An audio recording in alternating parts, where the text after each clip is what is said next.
E aí galera, beleza? Vamos aqui para mais um vídeo, tá? Hoje falando sobre a Era Napoleônica. A Era Napoleônica, gente, ela se divide em três momentos, né? A maioria dos historiadores concorda que ela se divide em três momentos, sendo a primeira chamada de consulado, a segunda de império e a terceira e última, né, a mais curtinha, chamada de governo dos 100 dias, tá certo? No período do consulado, né, para todos os efeitos, Napoleão comandava junto de mais dois indivíduos. Mas, na verdade, esses dois indivíduos faziam muito mais um papel decorativo do que qualquer outra coisa. E servia também para descaracterizar o período como um novo tipo de monarquia, né, que foi a grande luta da Revolução Francesa, como a gente viu no vídeo anterior, que acabou ocasionando a chegada de Napoleão ao poder. Então, no primeiro momento, se inicia aí o que a gente conhece por consulado, né? Napoleão ele era o primeiro cônsul, propunha leis, nomeava funcionários, controlava o exército e conduzia as relações exteriores. O segundo e o terceiro cônsul eles apenas auxiliavam Bonaparte em questões jurídicas e financeiras. Quem realmente mandava era ele.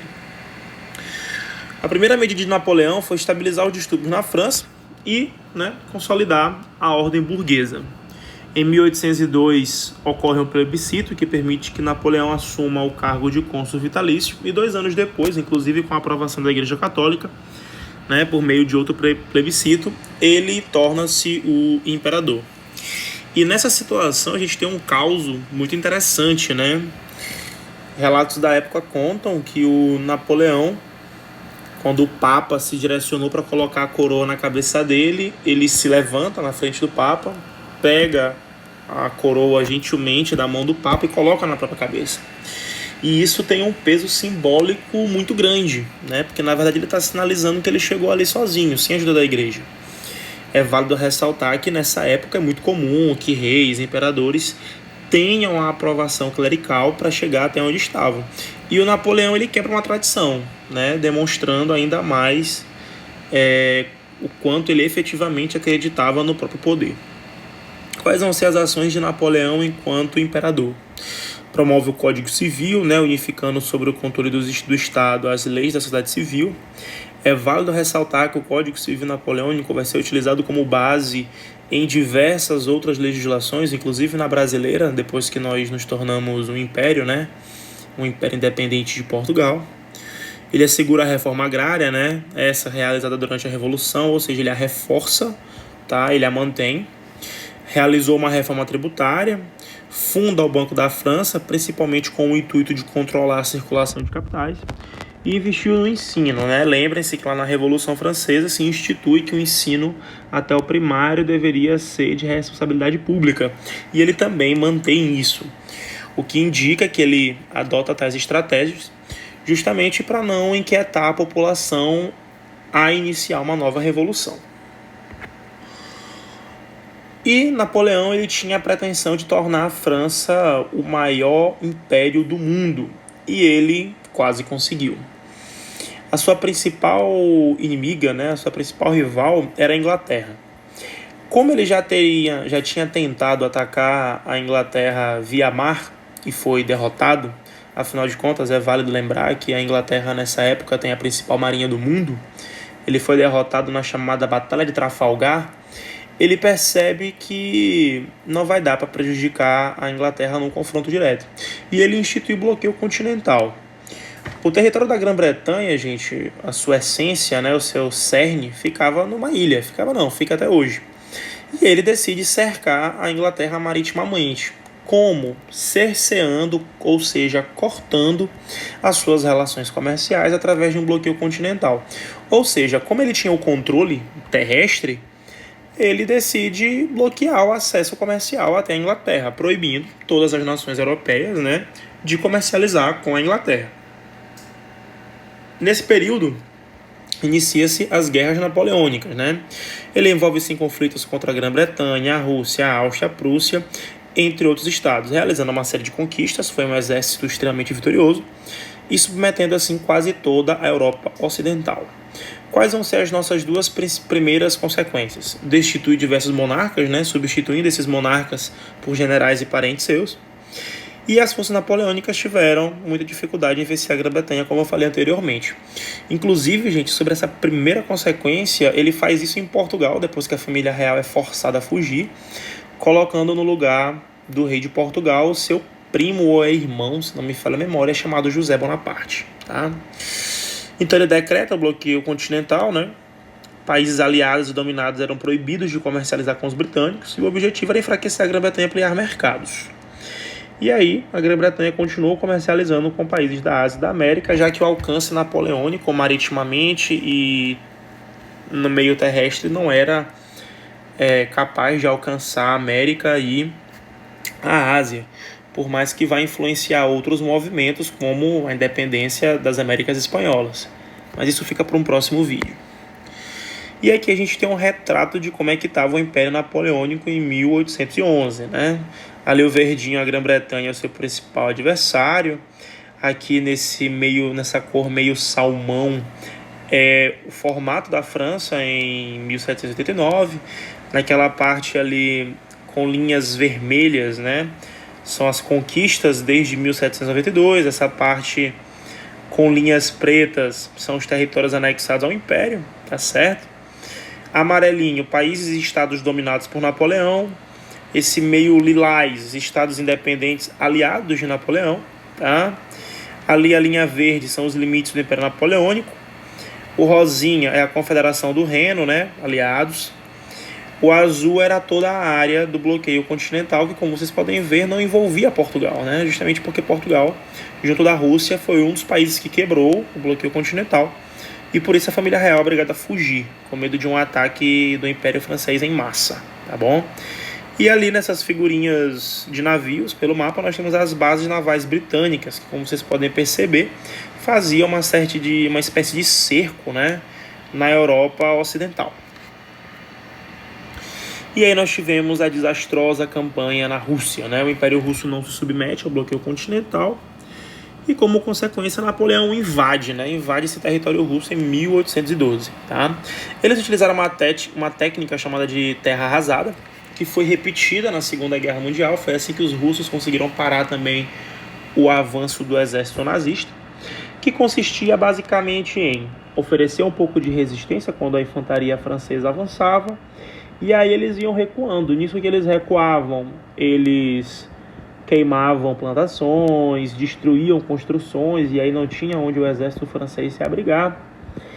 Eles envenenavam água de poços, enfim, dificultavam muito o avanço do exército francês, que não estava acostumado, né, às baixas temperaturas da Rússia. Há quem diga, existe uma linha de pensamento de historiadores, que diz que alguns generais de Napoleão o incentivaram a atacar a Rússia em outro momento. E ele, né, cheio de arrogância e prepotência, decidiu não esperar e acabou se dando mal. Tá? Então os russos iam recuando e o exército de Napoleão ia enfraquecendo, alguns soldados morriam, outros desertavam, né? E acaba que os franceses são derrotados, né? A família real russa se retira para o interior do continente russo. Quando Napoleão chega em Moscou, Moscou está pegando fogo, né? O próprio czar tocou fogo na cidade e deixou um bilhete para Napoleão que diz o seguinte: você quer reinar sobre Moscou? Pois reine sobre cinzas, né? E assim Napoleão sofreu uma forte derrota. Os números que nós temos indicam que de 600 mil soldados, menos de 60 mil retornaram para a França. Então a gente tem uma perda aí de praticamente mais de 90% do exército, né?